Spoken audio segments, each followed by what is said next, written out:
Shawberto Carlos is a nickname given to Luke Shaw with paying a tribute to one of the best attacking left-back in the world, Roberto Carlos, on the back of some eye-catching display with the club and country, especially his performance in the Euro 2020, whereby the Englishman see his overall power at his peak, being praised from all around the world.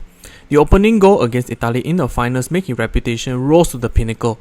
With his world-class performance throughout Euro 2020, Luke Shaw eventually got likened by the Brazilian legend as Carlos highly lauded Shaw as the best player, finishing the tournament with 1 goal and 3 assists until the head-arc loss in the finals. In contrast, the comparison between Shaw and Carlos was very similar. Both of them possess a stocky build, high technical ability, combining amazing pace down the line and constant overlapping into the final third action as a left-back. Unfortunately, after the amazing run in Euro, Luke Shaw unable to contribute further in a dysfunctional 21-22 season for the Man United. And Shaw was one of the players got brutally berated as lazy, unfit and gutless due to the fact Man United in general did not perform to expected standards given many squads reinforcement did in the transfer window.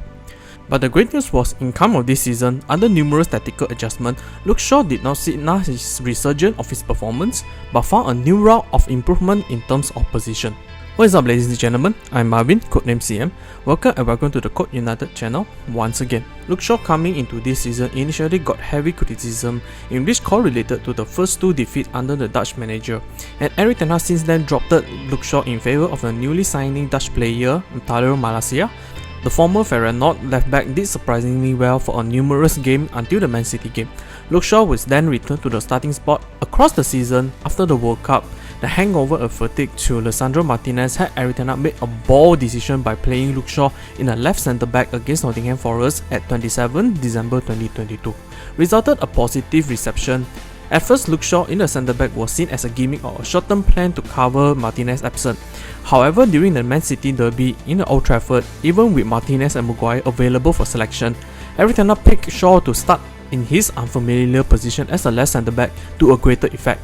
As Man United go on to secure victory, and Shaw managed to keep Erling Haaland quiet for the length of the match. That match was seen as a milestone for many spectators, and pundits impressed that Luke Shaw may not be just good in his left-back position, but also can be a class centre-back for Man United. This does beg the question that as compared with Luke Shaw in left-back or centre-back, which position see him perform much better? In this video, we will look into his backstory, details technical-wise in his playstyle, and the reason why Luke Shaw able to play centre-back with ease.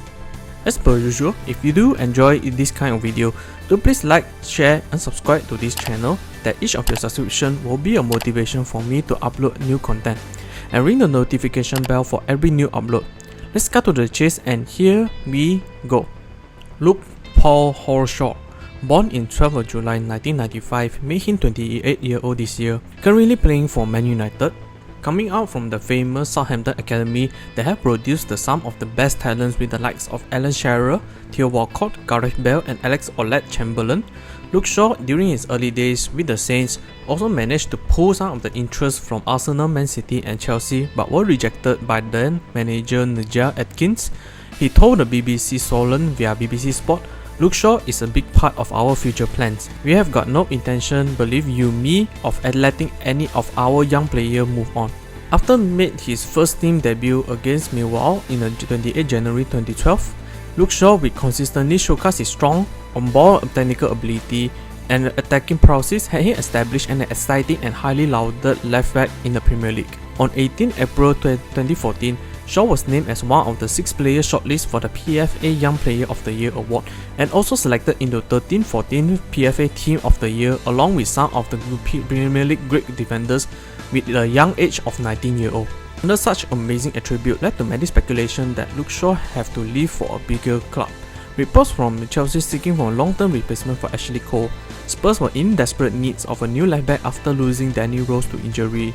Shaw eventually linked to Louis van Gaal's side, who seek to be a successor to the French Man United legend himself, Patrice Evra. Well, on June 2014, the news struck as Shaw had signed a 4-year contract with Man United with an undisclosed fee that had been hovering around £30 million, making him the most expensive teenager at that time. Luke Shaw in his first season did not feature too much under the Dutch manager as he is competing the spot with the newly signing Daley Blind and Ashley Young, whom played mostly as a winger but made a reinvention himself as an intelligent and high quality wingback. Shaw ended his first season under the Red Devil shirt with only 21 appearances. Moving to the 15-16 season, due to the injury to Blind, Shaw has secured his starting spot and started every league match during the early part of the 15-16 season until tragic event happened. On the 15th September 2015 against PSV in the Champions League group stage, Shaw, when received the ball and attempt to drive into the penalty box, was caught by Hector Moreno with a sliding tackle causes Shaw to suffer a double leg fracture. The injury was so severe that Shaw had to be given an oxygen mask treated by 9 medical staff during the 9-minute stoppage before rushing into the hospital. Shaw was declared out of action for at least 6 months and made his returning to the training on the 4th of April 2016. In an interview, Shaw addressed that he almost losing his leg due to the severity of the injury. I will just show you what Shaw had to say in terms of the injury. To actually losing my leg, and I never knew that until 6 months later when the doctor told me. And after almost a year, on 7 August 2016, Shaw finally made his competitive return against Leicester City to lift the 2016 Community Shield. Fast forward to 2021 season, Luke Shaw enjoyed his best statistical season under Ole Gunnar Solskjaer. With Ole free-form counter-attacking playstyle, Luke Shaw with his amazing partnership with Marcus Rashford, constant overlapping or underlapping, formed one of the best left-sided attacking duo in Europe. As Rashford finished that season with 57 appearances, collected 21 goals and 15 assists, while Shaw finished that season with 47 appearances with 1 goal and 6 assists, helped United finish second in the league and runners-up to Villarreal in the Europa League. After the club season, Luke Shaw was included in the England squad for the UEFA Euro 2020. In the tournament, Luke Shaw strongly held himself as one of the best left-back in the world conversation. With 2 assists to Harry Maguire and Harry Kane goal in the quarterfinal against Ukraine, and his fastest goal in the finals had him lauded the best left-back in the world, but his goal was not enough to lead England to the final glory. With runners-up on 3 different events, Shaw was expected to move on to a new season and continue his amazing form. However, in 21-22 season was a disastrous season with all kinds of circus, info leaks and dressing room issues. Luke Shaw maintained his productivity with 27 appearances, collected 5 assists. Coming into this season under Erik ten Hag, with newly signing Malaysia provide a healthy competition plus understudy and Alexis Telles loaned to Seville, mean that Shaw would maintain his starting spot but started the season horribly. Despite the early season horrendous form, Luke Shaw gradually grew into the season, become one of the most consistent performers in the squad, excluding the 7-0 loss. Please don't remind me of that match. Till today, Luke Shaw had accumulated 41 appearances and matched his best statistical season with 1 goal and 6 assists. Along this season, Luke Shaw also appeared as a left-sided centre-back under absence of Lisandro Martinez and had widely praised for the performance. Furthermore, there was a stat illustrated that in 9 matches Luke Shaw appeared as a centre-back. Man United did not suffer any defeat with 6 wins and 3 draws. This contributed a topic that Luke Shaw managed to reinvent himself as a top-class left-back slash centre-back. Well, after looking through Luke Shaw's story, what did Luke Shaw brought to the table as a player? Early in his career, there was a numerous times Shaw has been lauded as a strong body, quick in his feet, highly technical in terms of ball carrying ability, and possessed a great left foot for crosses that resulted Shaw often tasked to be a set piece taker. This attribute had him to be an amazing attacking left back, but also maintain his great defensive ability. But on the downside for Shaw was that his lack of disciplinary when it come to defending as a fullback, but not in the sense of picking up unnecessary fouls. Rather, he often did not track back or slow in tracking back after overlapping up front, thus require another player to cover for him. Also, Shaw, when it comes to marking his assignment, he had lapses or concentration causes him to lose his man or either overcommitting in defense that eventually break the shape of defending. Best example was against Newcastle, in which that when Isaac holds the ball, Shaw jumped out overcommitted, causes the space behind him for Bruno Guimaraes to slot in for the cross and the goal. And with Erik ten Hag favours a balanced defensive partnership, he made the changes to move Shaw to a centre-back, is where a lot of things were highlighted. As a centre-back meant that Shaw was more tasked to be closer on his marking assignment and not meant to go forward too often, has less spaces behind. Other attribute highlighted was his press resistance. As a centre-back, Shaw managed to make himself a capable ball-playing centre-back and in his FB report also suggested that with his progressive carries and carries to the final third all sit more than 95 percentile and above.